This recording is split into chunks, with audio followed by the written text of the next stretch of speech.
Hey friends, Barkey Dog here, back with another movie review. Well, in the better late than ever department, we have this one. Miss Firecracker from 1989. Now, I was going to do this one for the 4th of July, but it turns out that this movie really isn't about the 4th of July, like, at all. I mean, I think some stuff takes place on the 4th of July, and there are some fireworks and a parade and stuff, but they only mention the holiday maybe once, so we'll skip this one. But I did watch it, so I figured I may as well review the movie for you. Anyway, our story goes like this. Carnell is our heroine. She lives in this poor southern town. Her parents died and she was taken in by her aunt. She's dead too.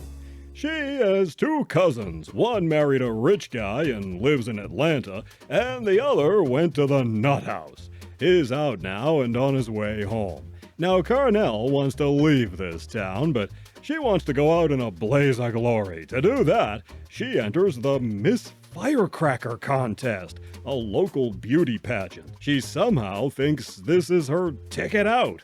After all, it worked for her cousin. As the yearly event approaches, Carnell tries to come up with a routine for the talent contest and find a dress to wear and all of that beauty pageant stuff. And wouldn't you know, she actually qualifies and gets in the pageant. Meanwhile, her cousins come home and she meets up with her on-again, off-again lover, not Sam Elliott, a carnival worker who is not long for this earth. He's an older man and has tuberculosis among other ailments. In her quest to win the Miss Firecracker pageant, Carnell enlists the aid of a seamstress named Popeye, a goofy lady playing with a warped puck. Trouble is, no one really believes in Carnell, except Popeye. Other than that, while her cousins and not Sam Elliott may help out, they don't really think she can win. Will Carnell wow the crowd? Will she win the coveted title of Miss Firecracker? In our cast, we have Holly Hunter, of course. Her talent segment in the contest is really quite impressive, too. Tim Robbins and Mary Steenburgen play the 2 cousins, and Alfre Woodard plays Popeye. Not Sam Elliott is played by Scott Glenn, and I rather liked him. And if you look fast, you'll spot Brent Spiner from Star Trek as a preacher. Fresh off her role in Running on Empty in 1988, Christine Latte from Chicago Hope is in this.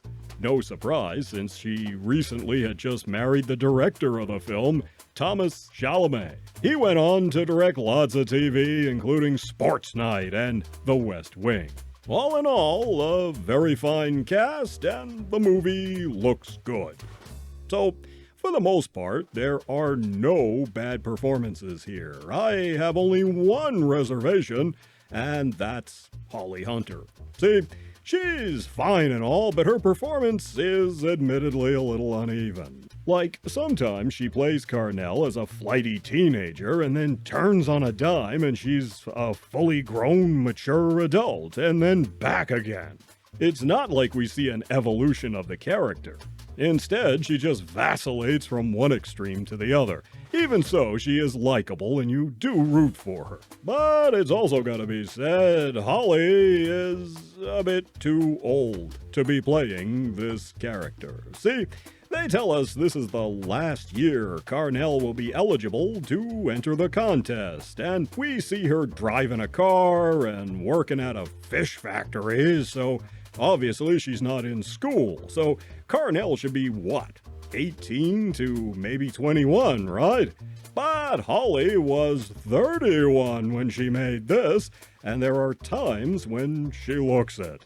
Well, Hollywood has always cast older, so it isn't a deal breaker exactly, just noticeable. Aside from that, she's good, as are the balance of the cast. Tim Robbins has a very unlikable character, but he plays him very well. Our Sam Elliott stand-in is also good. Alfre Woodard is a standout as Popeye. She steals the thing if you ask me. And we have a fine turn by Mary Steenburgen as Elaine. Even this lady is good. And Wedgeworth. She's a familiar face, right? Gotta say, I've never liked her. Not in anything she's ever been in. Not that that's her fault. There's just some actors you don't like, am I right? Whatever it is, they just rub you the wrong way. Wayne Rogers is like that for me, too. Not his fault, he's a fine actor, just never liked him. Well, Wedgeworth used to crop up in a lot of TV.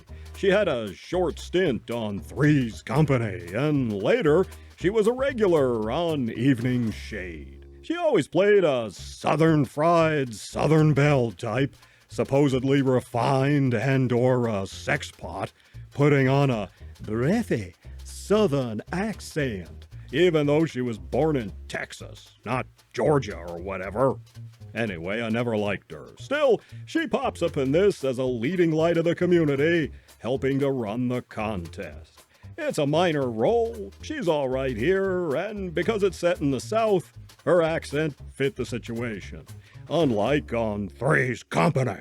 The movie also looks the part. There's a lot of location filming, and as a result, you can believe the setting, and that helps the story.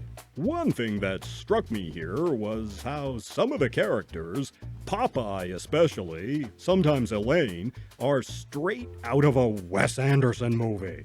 And that's the kind of quirky humor they have. Popeye, for example, goes to the local observatory to look at the moon, and all of that was pure Wes Anderson. The dialogue, even the building. The movie could have used more of that sensibility, if you ask me, but then I'm biased because Wes Anderson. Miss Firecracker was based on a stage play called The Miss Firecracker Contest by Beth Henley, who also wrote the screenplay for the film. I suppose it does translate okay to film, but Hunter's uneven performance may be down to the difference in acting in a film versus acting on the stage. In a film, scenes are performed in a sort of patchwork hodgepodge manner, while on stage, things are more linear. Anyway, as comedies go, this one's not a knee-slapper, it's more of a light dramedy. It's simultaneously not as deep as it wants to be, while not being phoned in by cast and crew. The movie is an interesting little slice of the late 1980s and the kind of quiet, simple, and unassuming little comedies we never see anymore. And it's well directed, well photographed, and it's got a great cast. So, flaws and all, I'm giving Miss Firecracker 2¼ paws up. You take care of yourselves, and I'll see you in the next one.